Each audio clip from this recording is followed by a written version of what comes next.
là, je vous dis pas bonjour puisqu'on est encore samedi. Quand même, bienvenue sur Ténébris Somnia. Je viens de finir, là je vous prends un chaud. Vraiment, à la seconde, là il y a 3 secondes, je viens de terminer l'ordre, enfin ce livre. Je m'en remets pas, Du coup, encore moins parce que là, t'es obligé d'enchaîner avec la suite. Je peux pas laisser les personnages dans cette situation sans savoir ce qu'il en est. Là, ça va me rendre ouf. Ça me rend ouf. C'est pour ça que je vous prends un chaud. Ça me rend ouf, là. Ah non! Ah non, j'ai envie trop de savoir la suite. Oh, mais c'est vous. Attendez, je n'ai pas lu les... Alors, voilà la suite. Elle est là, hein, vous le savez. Ah, j'ai pas lu les remerciements. J'ai lire les remerciements. MDR, l'autrice, elle dit, j'espère que vous m'en voulez pas de vous laisser sur ce final à suspense. Oui, mais non, je vais lire la suite. Je vais lire la suite le mois prochain. Oh là, mon Dieu. Donc, je vous en parlerai mieux demain, mais là, c'est juste pour dire que je suis dégoûtée. Mais quelle lecture, j'ai adoré.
Comment allez-vous aujourd'hui? Comment s'est passée votre journée? Comment se passent vos lectures en ce moment? Alors je crois que, en fait je vous ai déjà dit en plus, bienvenue, oui parce que je vous ai repris hier à chaud pour ça. Oui, 2 fois bienvenue. Hein. Donc, comment allez-vous aujourd'hui? Parce qu'aujourd'hui on est dimanche. Donc oui, alors on va commencer par un petit update lecture. Et puis ensuite, on va passer au truc des notes là. Je vais en faire quelques-uns. Hein, j'ai trouvé, je vous l'avais dit, que sur Babelio. En plus, oui, j'y avais pas pensé. Et c'est là que je connaissais. Donc, Lords of Darkness d'Amanda Richardson. Mais quelle lecture! Rien, j'étais à chaud, j'étais toute mais là, franchement, ça reste. Quelle lecture! Tu avais raison, Stéphanie. On n'oublie pas les Lords. On les oublie pas, et surtout la fin. Alors déjà, quand j'étais en train de le lire, je me disais, oui, ce sera un coup de cœur. Clairement, je suis trop attachée à cette histoire. En fait, moi, c'est un coup de cœur parce que je suis attachée à cette histoire. Qu'elle soit bien ou pas, elle est bien, pour moi, elle est bien, mais c'est même pas le propos, il y a de l'affect. Voilà. Ne me demandez pas pourquoi, il y a de l'affect. Et la fin, ah bah là, c'est coup de cœur surdimensionnel. Hein. La fin, La fin... les lords, mais tu peux que les kiffer en fait. C'est pour ça que j'ai pas le 2, que je suis dégoûtée. Donc je vous l'ai dit, ça attendra le mois prochain, ça c'est certain. Voilà, bah, j'ai trop aimé. J'ai trop aimé cette lecture. Il y a le trope if you touch her, you die. Hein, si tu la touches, t'es mort. Voilà, c'est-à-dire que les lords on force Arlo, la jeune fille de 18 ans, à intégrer leur groupe d'organisation secrète là. Voilà, elle n'a pas le choix, mais d'un autre côté, tous ceux qui s'approchent d'elle, bah, il ne faut pas détailler hein, les lords, ils les tuent. Voilà. C'est parce que Arlo est très, très jolie, donc forcément, il y a des hommes qui tournent autour d'elle. Faut pas la toucher. Faut pas la toucher, et il y a un passé aussi, Arlo a un passé, et, enfin, tout ça, j'en dis pas plus. Ah oui, alors j'étais en train de lire, tout aparté, j'étais en train de lire tranquillement, dans mon lit, ça c'était avant-hier. Il y a une bestiole, je crois que c'est un moustique qui venait me faire yesh. Hein. Du coup, j'ai mis un coup de livre. Voilà. Et puis, ça c'est neuf, hein, les livres sont neufs, il m'a fait arracher une page. Voilà, à cause d'un moustique, livre neuf. Moi, ça ne dérange pas, hein. Bon, ça fait partie de l'histoire du livre. Mais quand même, voilà, le principe. Il m'a énervé, il m'a fait arracher une page. Je suis deg. Alors, je sais pas si vous avez vu, je ne le remontre pas, hein, mais ça a arraché en dessous d'un mot. Je vais enlever le post-it là, qui sert à rien. Il a arraché en dessous d'un mot, en plus, bonjour. Faut pas le montrer. Bref, c'est à la page 136. Bref, Lily, tu m'as demandé, hein, moi c'est vraiment, ça se confirme. Je t'avais dit Alaric, et vraiment, c'est avant que ça arrive encore que je confirme. Je peux dire que c'est Alaric mon lord préféré. Pour ceux qui l'ont lu, vous comprendrez pourquoi. Vraiment, et je m'étais pas trompée en fait. Voilà, là je peux confirmer. C'est validé. Alaric, t'es validé. Donc j'ai adoré cette lecture. Voilà, c'est vraiment de la lecture affective. Ça fait bizarre. Maintenant, ça fait pas bizarre de dire ça. Franchement, il faut le lire pour comprendre. Il faut le lire pour comprendre. J'ai adoré, j'ai hâte de lire la suite. On va parler donc de harem inversé. Hein, donc aussi, c'est le trope finalement principal. Ce qu'on a avec Arlo et ses 4 gars. Et j'adore l'histoire qu'il y a autour. C'est très sombre. C'est un thriller. Hein, c'est un thriller avec de la dark romance. Voilà, c'est un dark romance sombre pour le côté romance, mais le côté aussi univers. On a avec une organisation secrète de criminels. Voilà, c'est pas tendre. C'est pas tendre. Mais il y a des moments absolument délicieux et moelleux. Hein, enfin, moelleux, pas tant que ça. Je vais m'arrêter là. J'ai adoré cette... voilà, j'ai coup de cœur. Coup de cœur pour celui-là. Et puis, donc la suite à suivre au mois de septembre, ça c'est certain. Du coup, je sais pas si vous avez vu un plan. À chaque fois je dis ça parce que j'ai peur qu'au montage je l'oublie. Donc normalement j'ai fait un plan. Donc j'avais terminé cette lecture donc hier après-midi quand je suis venue vous voir à chaud là. Et puis hier soir je regardais la nouvelle vidéo qui est sortie des livres de la crypte. Et elle a fait un petit book haul. Et dedans il y avait ce livre qui est dans ma palle. Et en plus je me retrouvais sans livre. Et je ne savais pas quoi lire. Et puis, j'ai vu ça et du coup, elle a parlé d'un livre. Elle avait acheté un livre quoi que j'ai dans ma palle et ça m'a donné envie de le sortir. C'est celui-là, donc c'est ma nouvelle lecture. La nuit des reines d'Alex Bell. L'élu se cache parmi vous. Voilà, la couverture est juste magnifique. Donc on va être dans la fantasy, mais assez sombre. Alors je sais pas si c'est à proprement parler de dark fantasy. Je sais même pas si c'est de la fantasy ou en tout cas c'est du fantastique.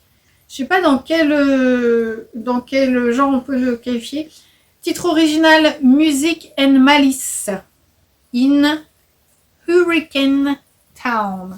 Voilà, ça commence directement au chapitre 1. En fait, alors attendez, j'en ai lu 85 pages hier, j'en suis au chapitre 6 hier soir. Voilà, parce que j'étais fatiguée, sinon j'aurais continué. J'aime beaucoup l'univers que je me remémore. Oui, on est avec Jude. Donc on est au bâton noir. Bâton noir, endroit de malédiction, hein, franchement. On est vraiment dans un univers très sombre. Jude vient des bas-fonds de bâton noir. Et la reine, donc là dans l'autre côté aristocrate du bâton noir, la reine vient de mourir. On ne sait pas ce qui s'est passé. On ne sait pas ce qui s'est passé. Bon, apparemment, elle a été assassinée. Et en fait, Jude va être persécuté par cette reine, enfin son esprit, puisque à cet enterrement, il y a une poupée absolument creepy, trop creepy pendant l'enterrement, qui hurlait. Mais elle est vraiment creepy. Et elle aurait jeté, on le sait maintenant, elle a jeté son dévolu sur Jude, puisque tout le monde la regardait, Jude aussi. Elle a jeté son dévolu sur elle. Et à cause de ça, l'esprit de la reine s'est introduit dans la tête de Jude. Et la reine, son but, c'est de savoir qui est son assassin, quoi. Et elle va demander à Jude de deviner. J'aime beaucoup, alors on est vraiment dans cet univers donc, du bâton noir. Il y a les vampires, les loups-garous, les sorciers, de magie noire, de sorcellerie. On est dans cet univers-là, c'est le bâton noir, c'est cette ville. regorge de tout ce peuple. On nous dit chaque année, lors de la nuit Koju, une reine est élue. Et là, la reine vient de mourir. Ça se lit très bien. Jude, donc on suit Jude, et elle a un meilleur ami qui s'appelle Sharkey. Ils se connaissent depuis tout petit. Voilà, c'est son meilleur ami. Il est un peu protecteur envers elle. Je crois qu'il est un peu plus vieux qu'elle. Pour l'instant, je vous en dirai plus. Moi, j'ai adoré. J'ai adoré ce livre.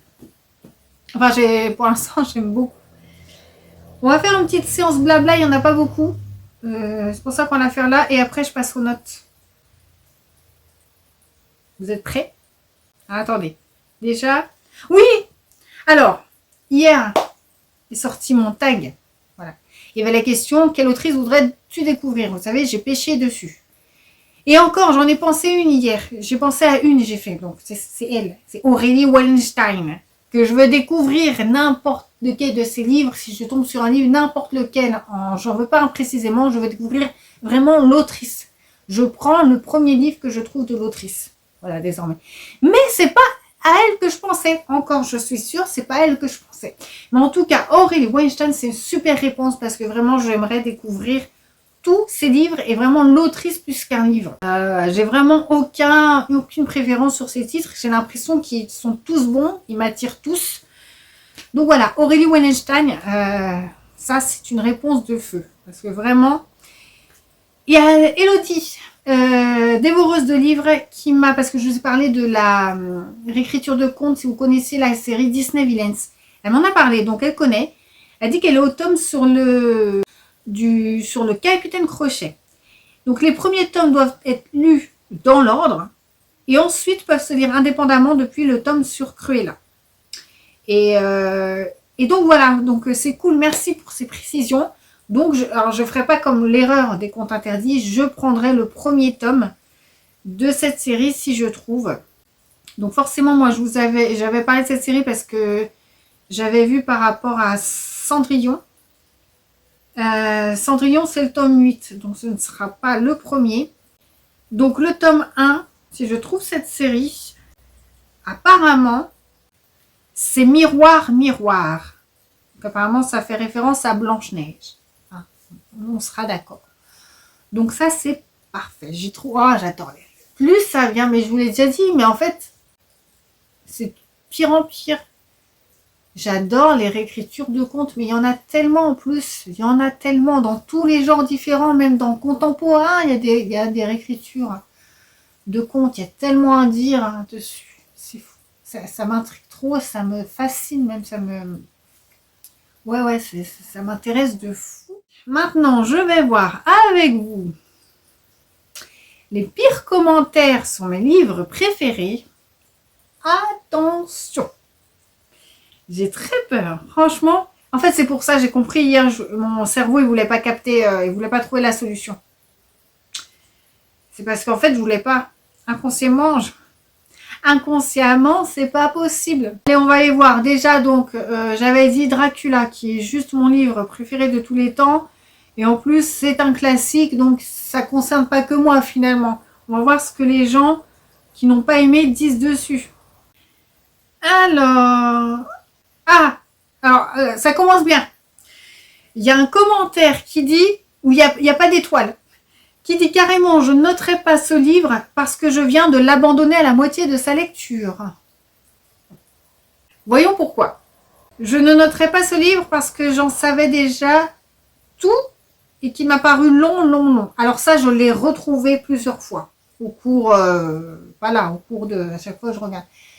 Dracula long, mais les gens, alors ce que je comprends pas, c'est que tu connais l'histoire déjà avant de lire l'original. Et c'est pour ça que tu trouves long. Je trouve ça très tordu, très malsain et très débile. Excusez-moi. Hein. C'est-à-dire que, enfin, alors, attention, j'ai essayé d'être objective. Je vais pas l'être, mais en fait, je suis pas rageuse. C'est juste que j'essaie de comprendre là. Pour moi, ça a pas de sens. De dire, je connais l'histoire, alors tu n'as pas lu l'original. Mon cerveau, il n'imprime pas. Vous comprenez ce que je comprends pas ou pas? C'est pas possible de dire, mais oui, tu trouves ça long puisque toi, tu connais déjà la finalité. Mais tu peux pas dire, j'aime pas l'original parce que tu connais déjà des cancans dessus. Enfin, j'arrive même pas à expliquer. Donc, je comprends pas cet argument. Moi, par exemple, les contes, on en parlait, les contes. Je connais, même si je connais la finalité de certains contes, je vais lire un livre une réécriture de conte, qui réécrit ce conte-là. Je vais pas dire, ah, c'est long, je connais la fin, c'est nul. Je vais prendre le livre à part entière. Je vais prendre le livre tel qu'il est. Ou alors, à l'inverse. Je connais des réécritures de contes, je vais lire l'original et je vais dire, c'est long, c'est nul. Ben non, c'est pas... Ça peut pas être nul puisque c'est l'original. Tu peux pas dire que tu connais une histoire sans avoir lu l'original et après la critiquer. Donc ce genre d'arguments, je vais essayer de les passer parce que c'est ce qui revient le plus et je le comprends pas. Franchement, je ne comprends pas. Ouais, là j'ai du mal franchement à comprendre. Alors là, il n'y a même pas une étoile. Il n'y a même pas une étoile. Il y a une demi-étoile. Attention. Il m'arrivera toujours, je le crains, de me lancer dans des lectures qui me bassinent très vite, mais que je mène quand même au bout. Meuf, te force pas. Ne te force pas. Ou mec, j'en sais rien. Ne serait-ce que pour avoir l'assurance de n'avoir rien raté. Oui, mais si tu pars dans cette démarche, c'est pas bon. Si tu te sens forcé, forcément, tu vas pas aimer ta lecture. Ce travers, il reconnaît déjà que c'est un travers. Ce travers m'a fait lire plus de 600 pages. Non, je mens honteusement. À la fin, j'ai donné la diagonale. Attendez, je vais essayer de trouver. C'est un considère comme un chef-d'œuvre, mais qui, moi, m'ont ennuyé, mais ennuyé. Donc, c'est une fille et eux. Quand elles ne m'ont pas profondément agacée. Explique pourquoi. Parce que Dracula peut t'ennuyer, hein, c'est du gothique. C'est très très long. Hein. Oh, alors là, ça fait mal au cœur. Le style d'une redoutable lourdeur ampoulée et maladroite. Alors que moi, j'adore le style. Enfin bref, je vais pas tout détailler, sinon cette vidéo va durer une plombe. C'est horrible.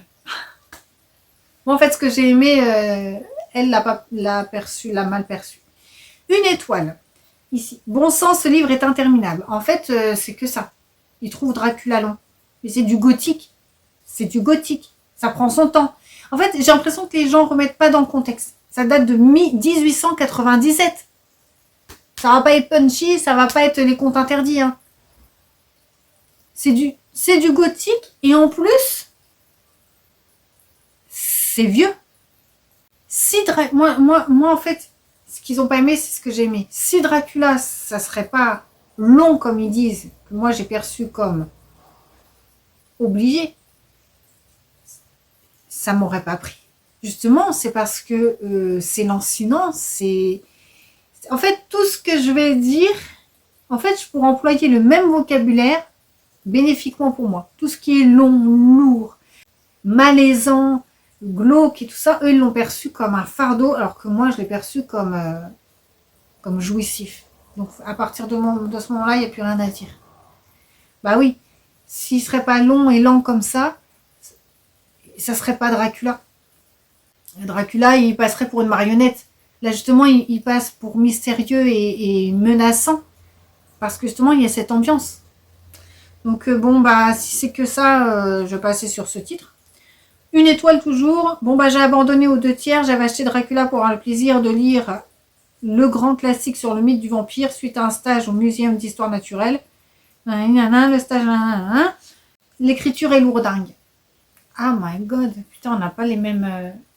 Ah, c'est fou. Bon, bah, écoutez, ça, c'est des ressentis. C'est des ressentis. Je vais m'arrêter là pour Dracula parce qu'il y en a encore plein. Mais sinon, on va passer des plombes et ça sera toujours pareil. C'est des ressentis, en fait. Je peux comprendre. Par contre, le premier argument, je le comprends pas. De dire j'aime pas l'œuvre originale parce que je connais déjà l'histoire. Allez, passe pas. On va passer à un autre. Donc, le parfum de Patrick Suski. Attention.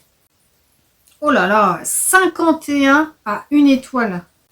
Alors, 1 étoile pour le parfum. Le parfum, ce roman noir hein, d'un serial killer, mais qui allie non seulement lumière et nuit, il y a vraiment tout dedans, puisqu'on va parler d'un don qu'a Grenouille, ce serial killer, et qui, voilà, qui grâce à ce don peut tuer des femmes. Voilà. Ce don qui est l'odorat hyper développé et recherche l'odorat idéal en tuant ces femmes. Il y a tout un mélange parce que ce personnage peut être lumineux dans le sens où son don excelle et on se dit waouh, les parfums et tout. Puis il y a cette part sombre. Enfin, c'est vraiment un parfum pour moi, c'est magnifique. C'est un roman magnifique et olfactif.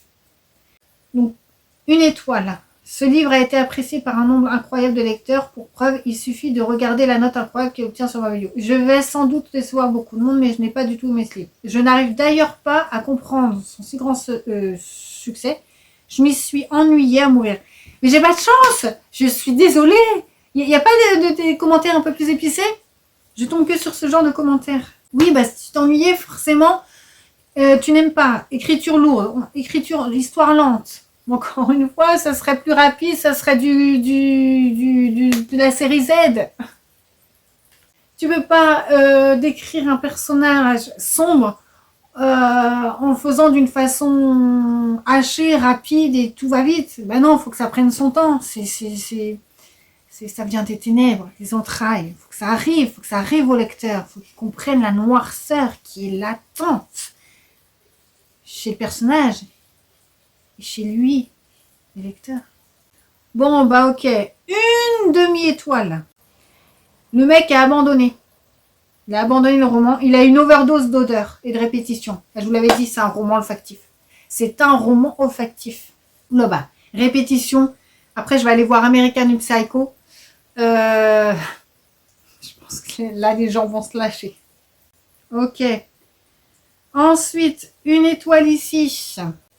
Finalement, lu l'histoire de cet horrible bonhomme, difforme et hideux, sans foi ni loi. Dès sa naissance, le mal était en lui. Vous me direz, sa mère voulait l'abandonner ou le tuer alors qu'il a crié en criant. Alors il a crié en criant, il a condamné sa mère à mourir sur l'échafaud. Bon, elle raconte toute l'histoire. Donc elle s'est ennuyée. Voilà, elle a peiné à le finir. Bon. C'est ça vos arguments? Oh bah, je suis désolée pour vous. Hein. Franchement. Oh non, mais pour vous qui regardez là, franchement. Désolée parce que finalement, bah, c'est ennuyant. C'est comme les commentaires. C'est nul. Pas des commentaires un peu plus pertinents? Une étoile, donc. Elle n'a pas d'erré du tout. Je n'ai pas trouvé Grenouille particulièrement attachant. Alors, si tu veux t'attacher à un personnage, ne lis pas ce genre de livre. Merci. Les mobiles de crime complètement absurdes. Absurdes ou originaux? Encore une fois, ça dépend. Une étoile. Dès le début, rien que le nom de famille Grenouille, donné par un Allemand à un Français, m'a paru ridicule. Et tout le reste est à l'avenant, si bien qu'il m'est tombé des mains. Je n'ose pas noter les mots qui me viennent à l'esprit en revenant sur cette lecture inachevée, invraisemblable, stupide, ennuyeuse, caricaturale. C'est tout sauf caricatural. J'ai trouvé cette lecture subtile. Oh mon Dieu, oh, c'est fou la différence. Une étoile encore ici. Alors, au risque de me faire huer, je dirais que j'ai détesté ce livre. Je me figurais déjà l'histoire, mais déjà, n'ayez pas... En fait, c'est l'erreur à pas faire. Faut pas faire ça. Je m'attendais à cette histoire, au final, je l'ai pas eu, donc j'ai pas aimé le livre. Mais c'est toi qui n'as pas aimé le livre. C'est pas le livre. Le livre est peut-être pas nul. Là, tu es en train de juger tes attentes et tu juges pas le livre. Donc ça, c'est pas bon quand ça commence comme ça. Je suis restée de marbre devant le personnage principal qui n'invite à aucune sympathie, tant il est sociopathe. Mais on parle d'un meurtrier, tu vois. Enfin, c'est normal que tu ne le trouves pas sympathique, mais c'est pour ça que tu n'as pas aimé le livre. Je ne comprends pas ce genre d'argument. Voilà, je comprends pas. Tu lis un livre comme ça, t'attends pas... Enfin, cette fille qui s'attendait à une histoire et qu'elle l'a pas eu, alors elle l'a pas aimé. Elle s'attendait à être attachée au personnage. Mais non, mais no way, quoi. Lis pas ce genre d'histoire, tu seras déçu. Mais c'est pas le livre qui est pas bon, c'est juste le livre qui est juste pas fait pour toi. Ne lis pas, ne le critique pas dans ces cas-là. Ça, j'arrive pas à comprendre. Une étoile toujours. Je ne vois que d'éloges sur ce livre. Nanana. Encore une qui s'ennuyait. Ok. L'autre, je rejoins... Ah, un Victor Hugo sans le génie. Alors déjà, ne compare pas. Voilà. Ça, c'est des pseudo-intellectuels qui veulent... voilà. Un Victor Hugo sans le génie. Mais ne compare pas. Ne compare pas. Demain, si tu écris un livre, je ne vais pas te comparer à Baudelaire. Hein. Sinon, moi, Maupassant. Voilà. Tout Maupassant. Sinon, ça passera pas, ça c'est clair. Ça, on est d'accord. Voilà. Le gars n'arrête pas de comparer dans son commentaire ce livre aux auteurs classiques comme Flaubert, Dostoïevski ou encore Balzac, Hugo. À côté de ce livre-là est une toute petite chose. Ben, si tu juges un livre en comparant à d'autres, ton commentaire pour moi il vaut rien. Voilà. C'est erroné, c'est pas possible. Allez, je fais les deux dernières pires commentaires sur le parfum et après on passe à American Psycho. Aujourd'hui j'en ferai que 3, mais j'en reviendra de temps en temps, ça reviendra. Alors une étoile. Ah, encore une. J'ai pas aimé ce livre sans doute parce qu'il est difficile d'aimer un livre quand on trouve le personnage principal détestable. Et ben moi je vais te dire c'est le contraire. Tu sais que ça existe, hein, il y a des gens qui aiment bien détester les... Voilà. Bah là, il n'y a pas de... Pareil. Il n'y a pas de contre-argument là. Encore une fois, si tu as envie de t'attacher à tes personnages, ne lis pas ce genre de livre où tu dis carrément il est difficile d'aimer un livre. Est-ce que tu parles pour toi? Parce qu'il y a des gens qui aiment, et je ne suis pas la seule à aimer le parfum, à aimer les livres avec des anti-héros. C'est mes livres préférés. Alors, comment on fait? Une demi-étoile pour celui-là. L'histoire ne m'a pas captivée. J'ai eu l'impression de lire une succession de faits chronologiques juxtaposés, additionnés, sans âme, sans réflexion. Je n'ai pas été touchée ni par l'intrigue, ni par les personnages. Je n'éprouvais ni antipathie, ni sympathie par ce grenouille. Bon, lui, c'est un peu plus nuancé, c'est-à-dire que il a ressenti aucune émotion, que ce soit bien ou mal. Le personnage de grenouille lui est passé sous le nez. Il pense que style d'écriture qu'il n'a pas été embarqué. C'est une fille, pardon. Là, je peux comprendre. Je peux comprendre que la lecture ne l'a pas attrapé, l'écriture ne l'a pas... et c'est pour ça qu'elle n'a pas aimé. Elle dit, ça m'a laissé marbre parce que ça m'a pas touché. Là, c'est compréhensible. Mais elle va pas dire que le livre est nul parce qu'elle n'a pas aimé. C'est elle qui n'a pas adhéré au style. Eh bien, écoutez, ça dépend des gens. On va terminer par American Psycho pour aujourd'hui. 58 avis à une étoile. C'est chaud. Ah, il a que en moyenne 3,6 sur 5. Mon Dieu. Ah, ce masterpiece d'American Psycho. Et oh là là là là, mon Dieu. Bien sûr, c'est une lecture très spéciale. Et ça, on ne peut pas aimer. Ça, pareil. Je vais voir ce que disent les gens. Je peux comprendre certains aspects qu'on n'aime pas parce que, voilà, c'est spécial. Je ne veux pas... Tu vois, on n'adhère pas. Mais, faut voir les arguments. Une étoile, donc, hein. Abandon. Mais, ah oui, mais là, il y a un petit problème. Effectivement, il dit, déjà, dès les premières pages, j'ai soupiré en découvrant la scène du taxi et les dialogues sans queue ni tête, surréalistes. C'est le cœur du récit, par contre. Donc, Bret Easton Ellis montre justement des personnages vides à l'intérieur. Donc, il les met en scène. Enfin, c'est ce qu'il veut montrer. Donc, il ne pouvait pas faire autrement. Donc là, excuse-moi, mais t'as pas compris. Là, c'est pas bon. Parce que c'est le principe du récit, en fait. Une demi-étoile. Je l'ai abandonné. Néant. C'est marqué. Ok, bon. Là, elle n'a pas compris. Elle voulait une dark romance. Bon, effectivement, elle a été carrément accablée. Ça l'a mis au plus haut point sur les descriptions. Parce que, du coup, c'est vrai que les personnages parlent, donc ont des conversations complètement vides de sens, insipides, qui futile. Il parle des choses qui sont à la mode, des fringues et tout ça, mais là encore une fois, Bret Easton Ellis, c'est voulu, c'est parce qu'il veut mettre en avant ce genre de personnes, de Golden Boy, ils sont dans un monde où tout est futile et il veut mettre ça en avant. Et il nous martèle, hein, il nous martèle franchement de conversations complètement dont on s'en fout, mais c'est voulu. Vraiment, justement, ces gens sont agaçants. Il veut qu'on les déteste et on va les détester. Mais elle voulait Patrick Bateman, je rappelle, c'est un Golden Boy. Hein, donc elle voulait un mec grand. Elle voulait qu'on parle d'une histoire, d'après ce qu'elle dit, d'un mec beau, riche, un peu dérangé, qu'on fantasme dessus un peu. Et en fait, c'est pas le cas. Bah non, American Psycho, on n'est pas dans le fantasme du tout. Et donc, elle n'a pas compris le message qui est derrière de pourquoi il est comme ça. On est plus sur un truc de réflexion, d'une satire de cette société-là que sur un Golden Boy beau et psychopathe. C'est pas du tout ça. Donc bon, elle n'a pas compris le message, mais en même temps, elle l'a abandonné. Alors, une étoile. Déjà, il y a 4 mots, ça commence bien. Un navet à éviter. J'aime bien les gens. Est-ce qu'ils parlent pour eux ou pour tout le monde? Parce que là, tu annonces quelque chose.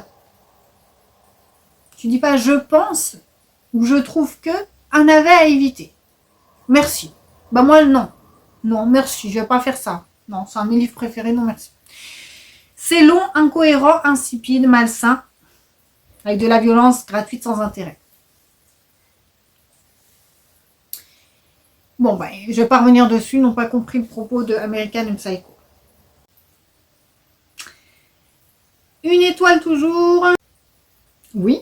Alors, ce qui est marrant, parce qu'elle dit « Rarement un livre ne m'a mise aussi en colère. Le trait est follement caricatural, le propos finalement assez simpliste et les critiques trop souvent dithyrambiques. » Alors, oui, mais c'est fait exprès. C'est pas une critique que tu fais. Tu parles d'une évidence. Bret Easton Ellis, effectivement, caricature à mort, à outrance les personnages, comme j'ai expliqué. Ça, c'est vrai. Mais toi, tu l'as pas aimé pour ça, mais encore une fois, c'est une critique, c'est une satire. C'est fait exprès. Donc, ça, c'est le genre de livre, c'est des livres conceptuels. C'est pas un livre d'une histoire. Forcément, tu vas pas t'attacher au personnage et forcément, ça va être pas réaliste en fait. Ça va être grossi. Le trait va être grossi, c'est fait exprès. Donc là, on est d'accord, c'est caricatural, mais il faut le prendre dans ce sens-là. Et à ce moment-là, ça marche. Et le propos assez simpliste, carrément pas. Du coup, ben non. Parce que tu l'as pas pris sous le bon angle et tu n'as pas compris le propos. Parce qu'il est tout sauf simpliste. Et du coup, et quand tu le comprends, ça fait très froid dans le dos. Et c'est très recherché.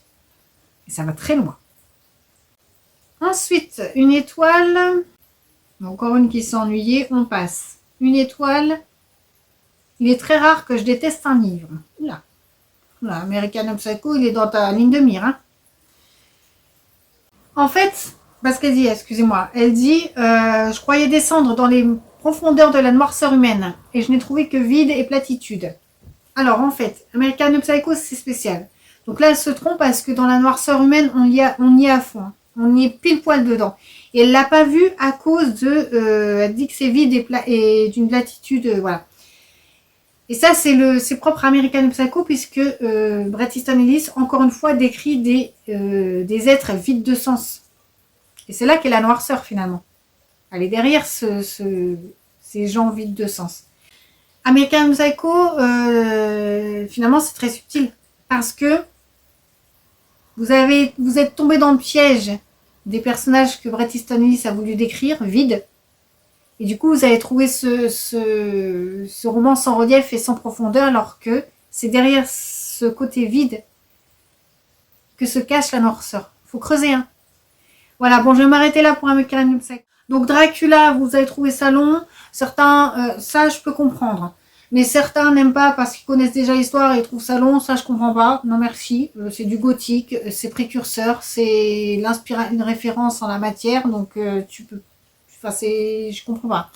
Ensuite, le parfum, mais tout ça, c'est des lectures un peu spéciales. Le parfum American Psycho, je peux comprendre que ça soit pas aimé, mais bien souvent, il y a des gens qui l'aiment pas pour des mauvaises raisons. Le parfum, vous l'aimez pas parce que vous n'êtes pas attaché au personnage, mais on parle d'un tueur en série. Enfin, et on n'est pas dans de la dark romance. Hein. On n'est pas là pour plaire, hein, le personnage.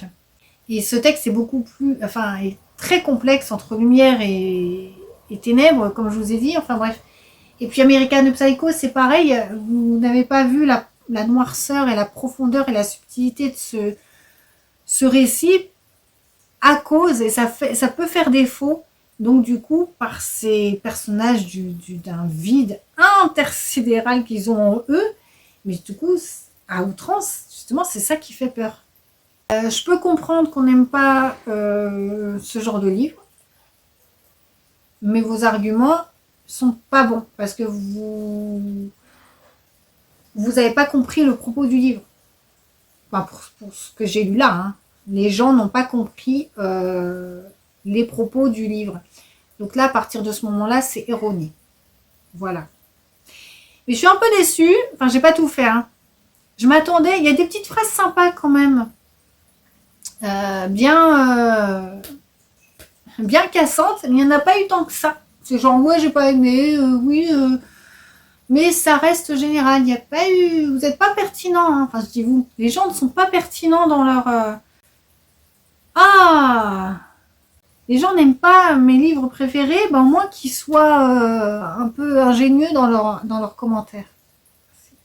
Non, c'était marrant. C'était marrant. Donc dites-moi si vous avez aimé. Moi, je réitérerai. Mais je réitérerai un peu ce genre de choses de temps en temps. Parce qu'il y a encore plein de livres. Alors dites-moi par exemple. Bon, non, ou alors faites-le sur votre chaîne. Hein. Moi, je vais pas piquer vos trucs. Je vais dire dites-moi vos livres préférés. Je regarderai les avis... mais moi, je pourrais pas me dire qu'ils ont raison ou pas. Je pourrais pas me dire, je pourrais pas réfléchir à ce qu'ils disent. Si vous me dites des livres que je connais pas, ça n'a pas grand intérêt. Donc moi, je ferai les miens, j'en ferai de quelques-uns au fil des vidéos, comme ça on verra. Mais ce que j'en retiens, c'est qu'il y a une incompréhension quand même de... Les gens ne savent pas ce qu'ils lisent. C'est ça qui m'ennuie. Moi, je peux parler avec quelqu'un en disant j'ai aimé, t'as pas aimé, ou l'inverse. Mais au moins, on parle, on sait de quoi on parle. Si sujet à la base, on n'a pas les mêmes bases, ça peut pas aller, c'est ça qui me gêne.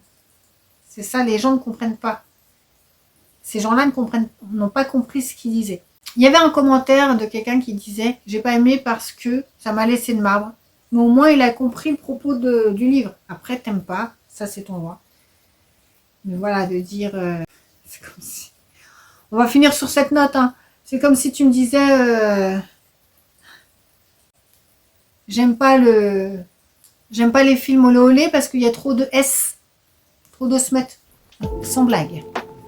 Enfin bref, moi je vais vous laisser là pour aujourd'hui. Je retourne à ma lecture et je vous dis à demain.